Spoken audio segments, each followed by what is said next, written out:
Salut à tous et bienvenue dans le Lounge, votre rendez-vous hebdomadaire ici au cœur de cette institution sportive. On a aujourd'hui la chance de recevoir un géant, le champion français préféré des Français. Ben oui, c'est lui, c'est Teddy Riner qu'on va retrouver d'ici quelques instants.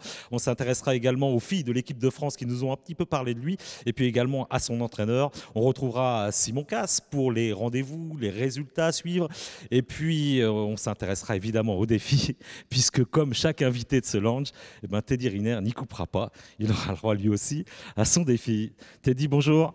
Merci beaucoup de venir nous rejoindre ici dans le lounge. Tu es carrément à la maison ici. Hein. On est vraiment ici chez nous et puis je le disais tout à l'heure, c'est comme les Gaulois Astérix et Obélix, on est vraiment chez nous, c'est notre petit cocon, c'est l'antre de tous les sportifs. Ouais. Ouais, de rencontrer aussi d'autres champions, des gars qui n'ont rien à voir avec ton sport, ça c'est un truc important. Bien sûr, ça a été des moteurs parce que ben voilà, par leurs exploits sportifs, forcément, ben, ils ont fait briller mes yeux, ils ont fait briller les yeux de plein de petits jeunes. Et nous, quand on rentre ici, on a envie aussi de poser, de donner notre médaille, de dire aussi, ouais, on est là et on a envie de représenter. Moi, j'en ai vu des adversaires qui sont plus grands, plus forts que moi. Mais ce qui fait que je gagne, c'est, je pense, ma tête. Ma tête, ma rapidité et mon intelligence face à l'adversité. Et le boulot aussi. De toute façon, on n'a rien sans rien. Hein. C'est clair. Pour se donner les moyens de ses actes, de ses ambitions, il faut se lever, il faut se bouger les fesses. Il y a un sondage qui vient de sortir qui dit qu'aujourd'hui, tu es la personnalité sportive préférée des Français. Ça te met un peu la pression, non? Non, c'est cool de savoir qu'on est bien aimé. Hein. Mais voilà, ça me donne encore envie d'aller chercher des médailles, d'avoir encore... voilà, ça me donne de l'énergie, du courage pour partir en compétition et puis surtout, à la vue des Jeux, d'aller chercher encore une médaille. Alors c'est encore pour revenir sur cette popularité, c'est cruel parce que tu dis, je suis maintenant l'homme qu'on veut voir perdre. Tu crois vraiment que c'est ce que pensent les gens, ça? Bien sûr. Je le ressens, on attend de voir qui pourra me mettre au tapis. Mais c'est pas plus mal, moi ça me donne envie de continuer à m'entraîner, de trouver toujours une nouvelle chose à tester en compétition. Et puis voilà, c'est ça aussi la compétition, il y a de l'enjeu. Il y a un perdant, il y a un gagnant. Tu as un palmarès unique hein, dans ce sport, 8 titres de champion du monde, 4 titres de champion d'Europe, un titre olympique, une médaille de bronze. Qu'est-ce qui te motive finalement? Moi ce qui me motive c'est voilà, de continuer à jouer en fait, c'est les défis, c'est le challenge, c'est de se dire un jour peut-être voilà, j'aimerais bien être invincible. Quand je parle d'invincibilité, c'est de pouvoir se dire que j'ai un adversaire en face de moi et que j'ai envie de lui mettre telle technique à tel moment. Ouais. Voilà, c'est vers ça que je tends, tout en prenant du plaisir à l'entraînement, être content d'aller à l'entraînement, être content de se dire voilà, j'ai un chrono à faire dans une côte ou sur un 300, un 400 mètres. Voilà, prendre du plaisir à courir. T'aimes bien être toujours le premier en fait. Ouais, après ouais, de toute façon ma vie est une compétition, j'aime bien être... voilà, je suis tout le temps dans la gagne. Il y a beaucoup de respect dans ton sport et malgré ça, tu es quelqu'un de très explosif quand tu gagnes. On t'a critiqué là-dessus un petit peu, non? Bien sûr. Parce que, après, je peux comprendre qu'on m'ait critiqué parce que c'est vrai que c'est un sport avec un code moral où on ne doit pas trop s'exprimer. Et moi, je suis le petit jeune qui gagne très tôt et qui est super content, quoi. Voilà, quand je gagne, bah, c'est des années d'entraînement qui sont derrière. Donc, moi, je laisse éclater ma joie, je laisse éclater aussi ma personnalité, c'est comme ça que je suis. Après, ça n'a pas changé grand-chose, hein. Je suis toujours le même. Lorsque j'ai envie d'éclater ou de faire quelque chose, je le fais. C'est comme ça que je suis, je ne vais pas le changer. Alors, il y a quelques échéances, là. Il y a une tournée mi-novembre. Oui, mi-novembre, je fais la tournée asiatique Chine-Corée. Donc, ça commencera mi-novembre. Et puis ça me permet de pouvoir m'exprimer avant les Jeux sur une année olympique, de pouvoir prendre les dernières informations sur les adversaires. Alors, on t'a beaucoup questionné aussi sur le fait d'entrer dans la légende. Ça, c'est quelque chose qui, je sais, te motive. Ouais. Bah, ça y est, c'est fait hein, maintenant avec tes titres. Mais il y a un autre challenge. Ouais. Déjà, faire comme David Douillet, hein, ton aîné, qui a 2 titres de champion olympique. C'est vrai. Et pourquoi pas un 3e finalement. Je crois qu'il y a un Japonais qui a réussi cet exploit. Nomura, qui est 3 fois champion olympique. Avant de parler exploit ou prendre le chemin de je sais pas, moi c'est voilà, avant tout c'est me faire plaisir, aller en chercher une deuxième et ensuite on verra pour les Jeux de Tokyo. Pour l'instant j'y suis pas. Il faut vraiment faire étape après étape. Alors, il y a quelqu'un qui compte beaucoup dans ta vie de sportif, c'est ton entraîneur. Ça fait des années que vous êtes ensemble. C'est un couple. Hein, c'est vraiment... Ah oui, c'est un vrai couple. Ouais. C'est un vrai couple. Il y a des choses que je lui dis que ma femme ne sait pas. Il y a des choses que lui me dit, je suis sûr qu'il ne le dit pas à sa femme. Non, on se confie beaucoup de choses. Ouais, c'est une histoire d'amour. C'est vrai que Franck, il compte beaucoup pour moi. Je suis rentré à l'âge de 14 ans à l'INSEP. Ça fait maintenant, ben voilà, ça doit faire bien plus que 12 ans que je le connais. Et c'est vraiment une histoire de confiance. Voilà, il y a pas de mots pour décrire cette relation. C'est une personne de confiance. Comme mon deuxième père. Voilà. Bah justement, on est allé à sa rencontre pour savoir dans quel état d'esprit te trouvais juste avant ces Jeux Olympiques.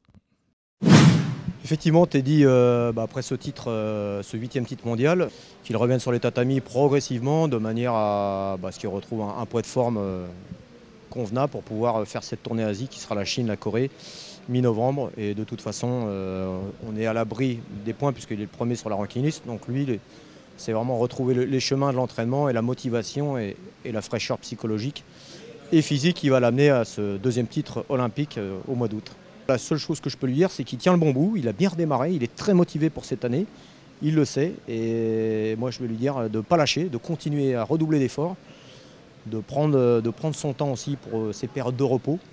Tout ce qui est Teddy, vous le savez, c'est quelqu'un d'extrêmement médiatique. Et de faire attention à rester bien concentré sur cet événement qui va peut-être le faire de Teddy, même si c'est déjà le cas, le plus grand champion de tous les temps en judo. Donc c'est vraiment une année très particulière, mais il le sait. Et ce qu'il fournit et l'objectif qu'il veut atteindre, il passera vraiment par une rigueur à toute épreuve, c'est-à-dire sur le tapis comme il le fait en ce moment, mais aussi à côté. C'est une locomotive, c'est un leader positif et je vois ce matin avec un petit jeune, là, il l'a pris un petit peu, il n'était pas content de lui, il a repris une deuxième fois, une troisième fois, une quatrième fois. Le petit jeune, il a compris le message. C'est quelqu'un qui fait passer des messages, que ce soit dans la parole, mais aussi sur le tapis, dans les actes. Alors Franck, il te met un petit tacle sur la médiatisation. C'est vrai qu'on te voit beaucoup, tu es beaucoup sollicité par les médias. C'est un problème ça ou c'est...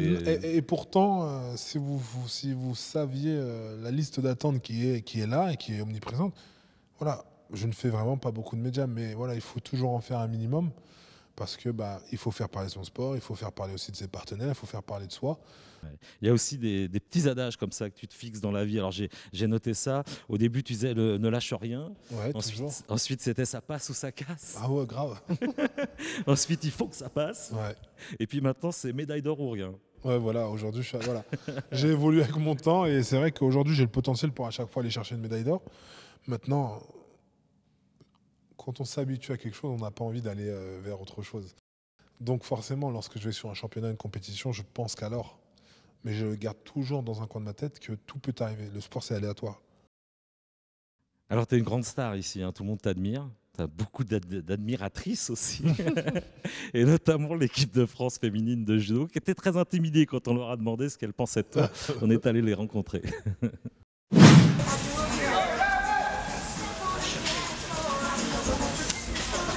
C'est un très grand enfant, donc Grave, c'est un très grand enfant, ouais. un gros et grand bébé. Ça va être drôle, vous allez bien rigoler. Bonne émission, Teddy, amuse-toi bien. Pas de bêtises, Ouais. pas des secrets sur nous. Hein. Reste sage. Très impressionnée et elle t'aime bien apparemment. Hein, Ouais, parce que je suis un peu le gros nounours qui amuse tout le temps un peu la galerie. Ouais. Parce que voilà, ça fait partie de ma personnalité. Moi, j'aime rigoler. Donc c'est vrai qu'assez souvent, je balance des blagues ou j'ai toujours un petit truc à dire. C'est assez important, surtout dans la cohésion d'un groupe. Tu les suis aussi, tu leur donnes des conseils. Hein. Oui, quand je peux, je donne des conseils. Après, c'est pas évident pour moi de donner des conseils parce que je veux pas prendre la place de l'entraîneur. Mais si je vois quelque chose qui me tape à l'œil, forcément, ouais, je le dirai. Alors, comme chaque invité, il y a un défi ici. Ouais. Il y a la fléchette, le billard et le baby-foot. Tu vas faire quoi? Ça dépend, c'est quoi le défi dans chaque. Le défi, c'est de marquer le maximum de points aux fléchettes, de rentrer rapidement la première boule dans le billard. Et Ouais. baby-foot, c'est de marquer un but le plus vite possible. Bon, sachant que je suis bidon, baby-foot et au billard, ça fait longtemps, je vais prendre les fléchettes. Ah, c'est marrant parce que Tony Oka aussi a pris les fléchettes. Comme quoi. Eh ben, je te propose de me suivre. T'as dit, on va aller voir Simon Casse, qui lui fait pas du judo, mais de l'heptathlon. Ça n'a rien à voir. Tu vas te mettre entre nous deux, comme ça, je vais me sentir protégé. Alors Simon, les résultats d'abord. Et oui, du judo avec le Grand Slam d'Abu Dhabi au Qatar avec Clarisse Abegnenou qui gagne en moins de 63 kg et Annabelle Eurani qui gagne aussi en moins de 52. T'as suivi ça, Teddy? Ah bah oui, bien sûr. Ah ouais, j'ai vu, j'étais très contente pour les filles, surtout que en moins 52, Annabelle, elle gagne Nieto en demi, donc voilà. Ça joue la qualif pour les Jeux, tu vois. Donc tout le monde est sur les rangs pour pouvoir obtenir sa qualification. Sauf toi. Ouais. Moi non, pour l'instant je touche du bois hein, pour que ça continue. Bon.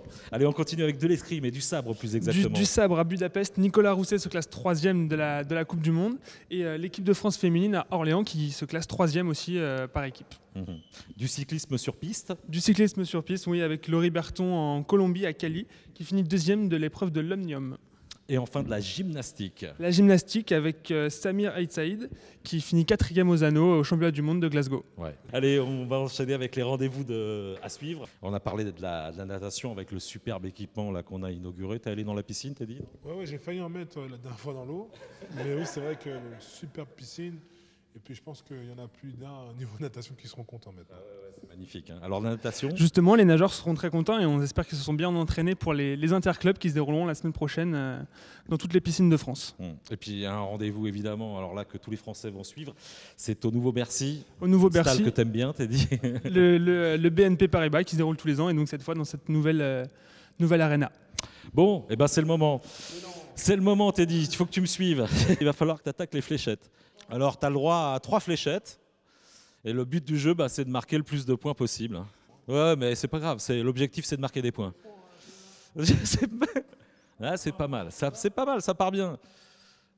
Ouais, il faudra que tu baisses un petit peu la garde. Là. Ouais, ça, c'est bon. Ça, c'est pas mal. Eh ouais. On a cassé le matos, ça y est. 18, 11 et 1. Oh, tu l'as déplacé. 38 et voilà, tout à fait. Un score de 75.